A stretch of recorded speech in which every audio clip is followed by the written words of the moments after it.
Hello everyone. Government exam analysis channel पर आपका स्वागत है। आपका एसएससी सीजीएल 2019 का मेंस का रिजल्ट आ गया और जो रिजल्ट आया उससे काफी कैंडिडेट्स की रातों की नींद उड़ा दी। सीरियसली बोल रहा हूँ। और जो हमारी स्टूडेंट कम्युनिटी है जिन्होंने मेंस के एग्जाम में अपीयर हुए थे, उनको सबको डिवाइड कर दिया अलग अलग सब ग्रुप में। ठीक है।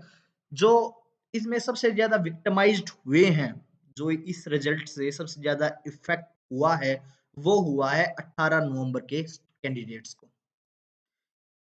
जो कैंडिडेट 18 नवंबर को खुशी खुशी अपना मेंस देकर आया था कि मैथ में इतना अच्छा हुआ है, इंग्लिश उससे भी अच्छी हुई है, वो आज कैंडिडेट बाहर है। मतलब कि हैरान हूं मैं कि एक कैंडिडेट जिसके इतना अच्छा स्कोर है, 600 में से 560 स्कोर कर रहे हैं, और वो कैंडिडेट बाहर चला गया only due to one subject score. और बहुत सारे कैंडिडेट्स हैं ऐसे, एक नहीं बहुत सारे कैंडिडेट्स इफेक्ट हुए हैं ड्यू टू जो आपका ये नॉर्मलाइजेशन प्रोसेस है ना। मतलब कि वाहियात नॉर्मलाइजेशन हुआ है।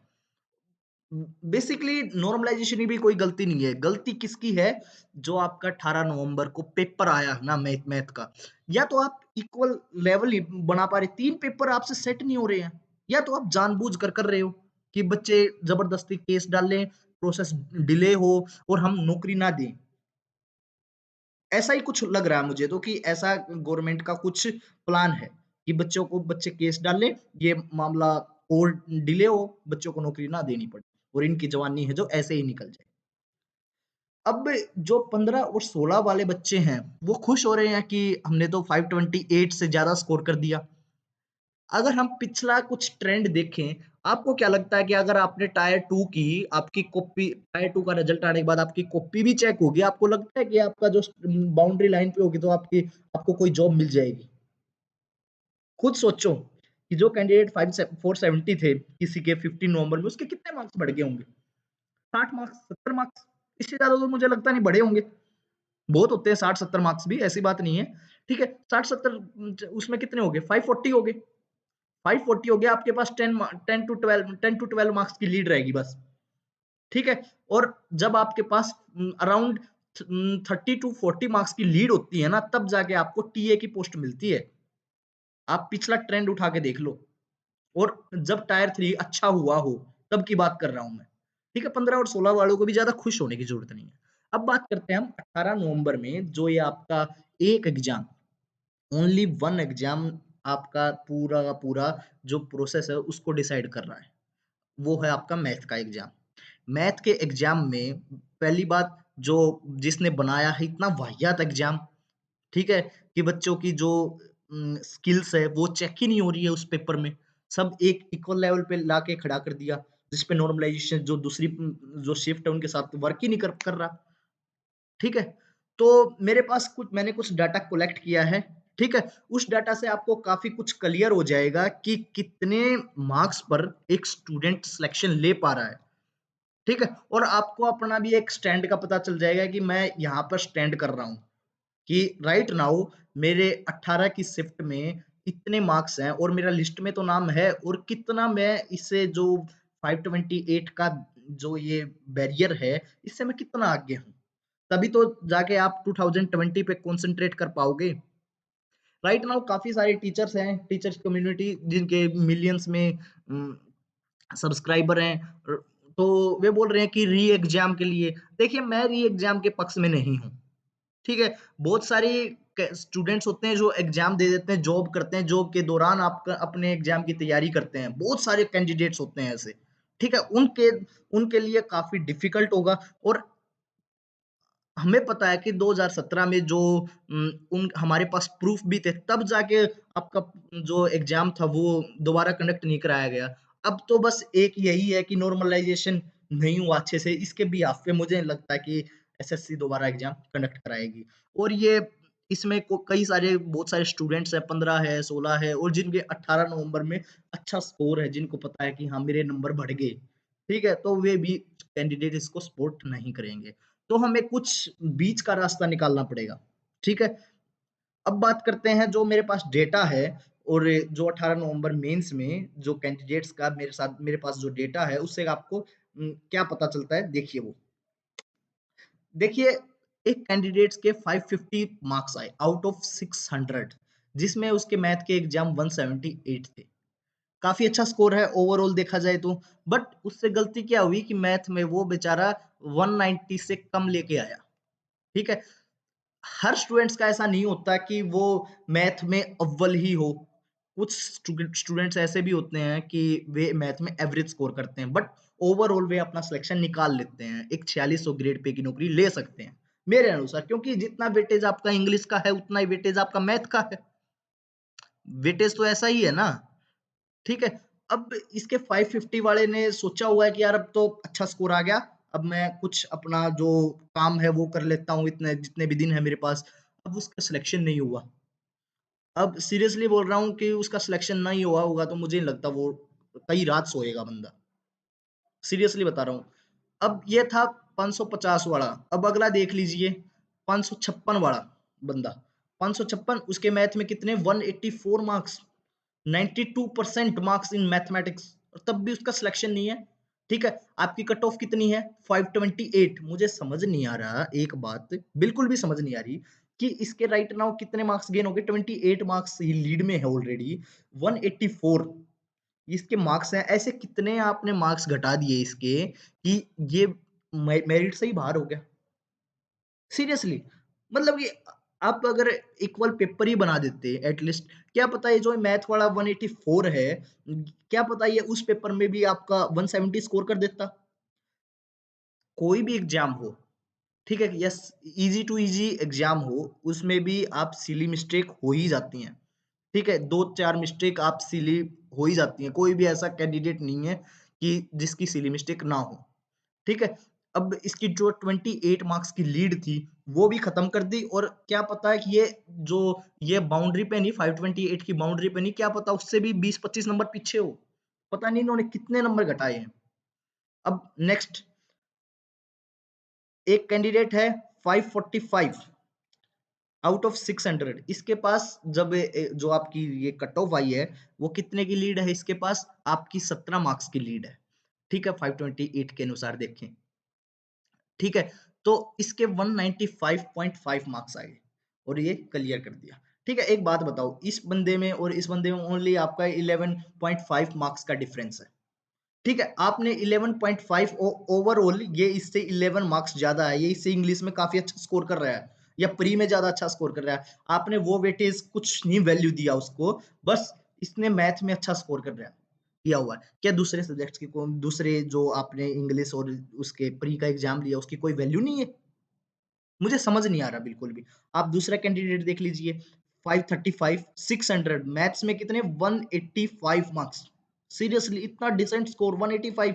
कोई भी एग्जाम हो, इजी टू इजी एग्जाम हो, उसमें भी 185 मार्क्स अच्छा स्कोर ही होता है। ठीक है, अब मुझे तो ये लग रहा है कि जो ये कट ऑफ आ रही है ना, ये डीयू की कट ऑफ लग रही है, मतलब कि इतनी हाई कट ऑफ। मैथ में आप 185 स्कोर कर रहे हो और वो 185 मुझे लग रहा है अराउंड 100 बन रहे होंगे।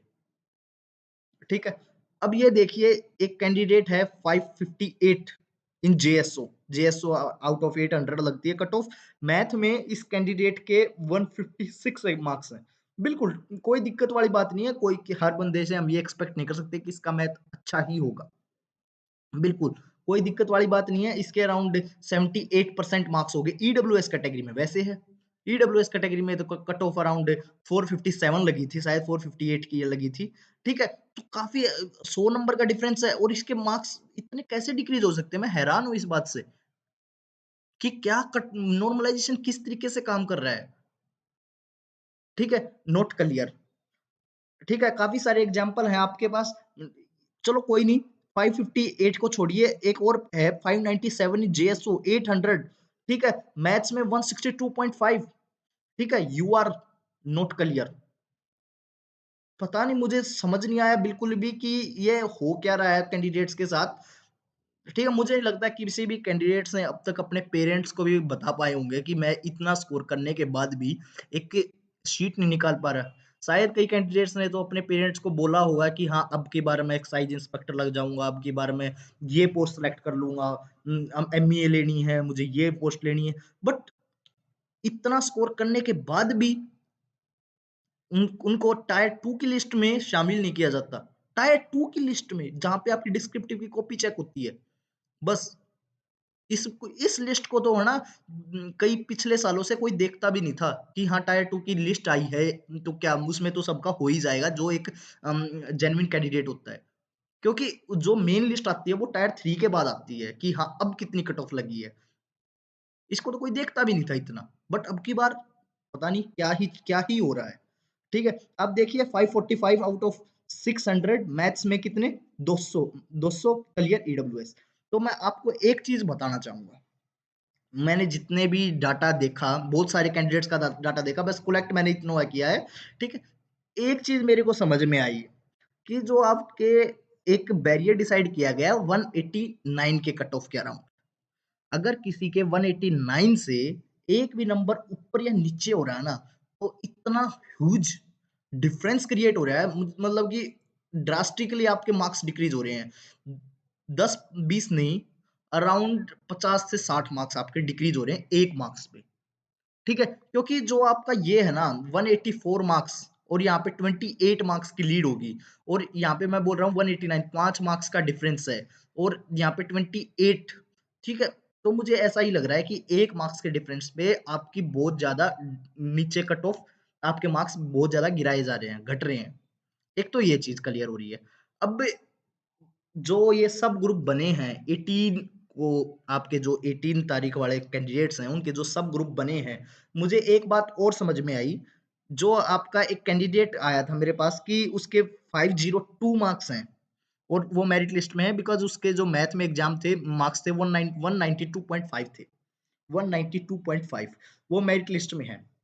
तो जो आपकी कट ऑफ है वो 528 है, तो आपके जो मार्क्स है वो अराउंड 26 तो बढ़े हैं उसके।